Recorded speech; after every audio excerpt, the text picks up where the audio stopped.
He's out there. He's got a big one hanging. It's trouble. Because he went ghost on Twitter, right? A long time.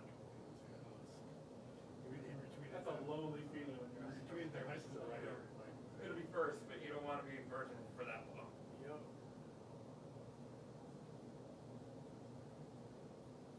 Because if he's wrong, do you think he ever reports to he'll be like that? Yeah.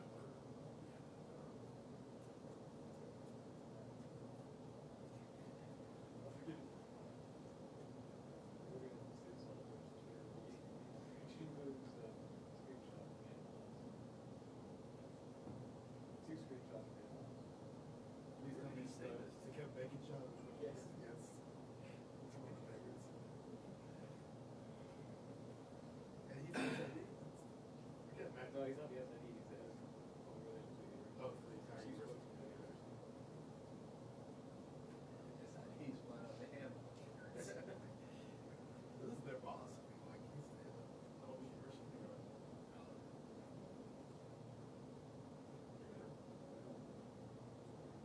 Man, ready to get this shit over.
How's everybody today? Good. Well, I think that it's really important that we finish the week the right way in terms of our preparation and sort of build to this game. We know it's going to be a challenging conference game on the road against a big rivalry team like Tennessee, and I think that they're playing extremely well, and we know we're going to have to play our best and play a full game, and that's one of the things that we need to do is to keep it going for a full 60 minutes and not play up and down, not have lapses in the game. And I think this is important in this game, but I also think it's important to develop that kind of consistency so you have the best, chance to be successful. So I think in rivalry games like this, people are always going to ask, how did you do against Tennessee? And, for this team, I think that's very, very important. And hopefully, we'll be well prepared and ready to go when the time comes. But from an injury standpoint, Ruben was back at practice today, and Alphonse Taylor is not. So I would say that he's probably pretty questionable for this game, and but there's no decision had been made. We have a protocol for every injury that a guy has, and we're not going to put any player on the field until he, fulfills the protocol, and we know that he can be safe and not at risk of re-injury, and that'll be the case with Ruben as well. Coach, on Minka's interception return, do you still talk to a player about returning it that deep, or does he kind of get off the hook since he scored? Well, typically I think you got to allow players to have instincts about, should I take this out or not take it out? I think when he caught the ball, he kind of looked upfield and saw that he had a pretty good opening, so he took it. My first thought was before I looked is, don't bring it out. But once I saw him bring it out and saw the opening that we had and how our guys had lined up down the numbers, and I don't even think they had a guy that had a chance to make the tackle. So I think you gotta respect the player's instincts when they do something like that. But and it depends a little bit on the situation in the game as well. Go back here to Rayner and then Cecil. With the pattern matching type of coverage scheme that you guys use, how intelligent do you have to be as a defensive back to play for you? Well, I don't think we play three things, and I think that we play zone, which means you get to an area and break on the ball. We play man-to-man, which means I got that cat, you got that cat, and he's got that cat. All right, so you play your man. We play that. All right, and then we have a couple things that, we sort of match the pattern after the pattern distribution. So that's probably something that maybe some people don't do, but we do. And I think once you understand the concepts of it, it's not really that hard to do. We don't do it all the time. We do it some of the time. Now, the downside of that is when I got this cat, I may not be able to cover him. The good news about the other thing is that the player you have is going to come to you, but we can't control what player you get. So a linebacker could get on Jerry Rice. All right, so that's why you can't do that all the time. That's why you really can't play man-to-man all the time. And, I think when you spot drop and try to break on the ball, you better have a really good pass rush and make the ball come out quick, or you can get hurt doing that. Now, in the last game, we were hurt in all of the above. All right, so it wasn't because of some pattern matching that somebody messed up. All right, we got beat in man-to-man. We played zone and got beat on 3rd and 19 because we didn't play zone right. And probably the best thing we did in the game is match the patterns when we did it. Go to Cecil back there. Coach, last Saturday, Tennessee and Texas A&M, I think, went nearly 5 hours. Are games getting longer? Do you notice it? Does it affect anything you do? Yeah, I said this years ago. When you play pace of play like teams play now, since the 40-second shot clock, and they let them go as fast as they want, it's nothing to play 100 plays in a game. I think both of those teams had 100 plays in a game last week. Now, is that good for player safety? I don't know. I'm not a doctor. I can't tell you that. it just seems to me like the more plays you play, the tireder you get, the more susceptible you might be to getting hurt. So, but I don't know that for a fact. Now, there's things that we could do to probably shorten the game, whether we don't stop the clock after first downs, whether you stand over the ball for a minute, just a second, and not go at warp speed where the other team can't even get lined up. I don't know what the answer to that is, but I don't think it's good that players play that many games. And when you look at that many plays in a game, and when you look at the cumulative effect of the season, when players play like that, now offensive coaches who love this philosophy say, well, the offensive players have to do it just like the defensive players. Well, that's not really true. Defensive players have to run to the ball every play. The offensive linemen stand and watch the guy run with the ball. There's a difference in that. All right, and there's a difference in what the receiver does. If he's backside, he can take a play off or whatever. You can't really do that on defense. So, I think there's potential for a lot of plays to be in this game. I think your defense was on the field 50 plays against Arkansas in the second half. In the second half. Well, But that's twofold. That's partly our fault. A, we don't get our you-know-what off the field on third down. All right, and second thing is you got to keep the ball on offense, which we had the ball for 17 plays. I talked about that on Monday. First play we fumble. All right, we get an interception back. We go 4 plays and score, which we fumbled in that drive too. We go 2 plays and throw an interception. We go 3 plays and out. We go 5 plays and out. We go 3 plays and out. That's our second half. All right, and when you're ahead in the game, you got to be able to control the game, all right, on both sides of the ball, and we didn't do that. How's Bo Scarborough coming along in his progression, be a total overall running back, blocking, carrying the ball, all that? Good. He's doing a good job. He made a nice run in the last game for a touchdown, and I think he's getting more and more confident, and I think he's going to be a factor for us before this season is over. You're in the middle with Michael. What's the message to a player when fumbles become contagious? Does it become a confidence issue at a certain point? Well, what we talk about is, there's a technical way that you're supposed to carry the ball. All right, and when guys don't carry the ball that way, they're going to be more susceptible to fumbling. And when Damian Harris fumbled, he got popped, hat right on the ball. When our Darius Stewart fumbled, he was not carrying the ball correctly. So he's going to be more susceptible to fumbling, especially when people come from behind, because they can punch it or strip it if you're not carrying it right. It happened to Texas A&M's running back in the last game on the 2-yard line.